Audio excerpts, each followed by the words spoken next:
Hello guys, അപ്പോൾ ഇന്ന് നമുക്ക് നല്ലൊരു കപ്പ പുഴുക്ക് ഉണ്ടാക്കിയാലോ. അതിനായിട്ട് എടുത്തിട്ടുള്ള കപ്പ ഇങ്ങനെ കാണുമ്പോൾ വലുപ്പമല്ലെങ്കിലും പിടിക്കാൻ നല്ല ബുദ്ധിമുട്ടുണ്ടായിരുന്നു. വലുതായിരുന്നു കേട്ടോ, കയ്യിൽ പിടിച്ചിട്ട് കിട്ടുന്നില്ലായിരുന്നു.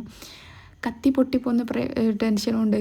അതുകൊണ്ട് നമ്മൾ കുറച്ച് കഷ്ടപ്പെട്ടാണിത് മുറിച്ചെടുത്തത്. എന്നിട്ട് അതുപോലെ തൊലിയൊക്കെ ചെലുത്തി കളഞ്ഞതിന് ശേഷം നല്ലപോലെ വാഷ് ചെയ്തിട്ട് കുറച്ചുകൂടി ചെറുതാക്കിയതിന് ശേഷം ഒന്ന് കുക്കറിലിട്ട് കുറച്ച് ഉപ്പും വെള്ളം ഒഴിച്ചിട്ട് കുക്കറിലിട്ട് 2 വിസിലടുപ്പിച്ചെടുത്തു. നല്ല പോലെ വന്നിട്ടുണ്ടായിരുന്നു കേട്ടോ കപ്പ.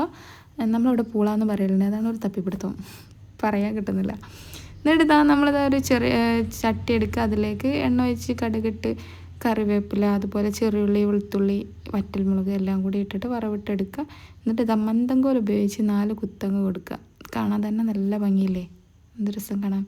അതിലേക്ക് കുറച്ച് മീൻ കറിയും മീൻ പൊരിച്ചതും മാന്തളായിരുന്നു പൊരിച്ചതിട്ട് കുറച്ച് ഉപ്പിലിട്ടുണ്ടായിരുന്നു, ക്യാരറ്റും മാങ്ങയൊക്കെ അതും ഇട്ട് നല്ല അടിപൊളി ടേസ്റ്റാണ്. അപ്പോൾ ഓക്കെ, താങ്ക് യു, ബൈ.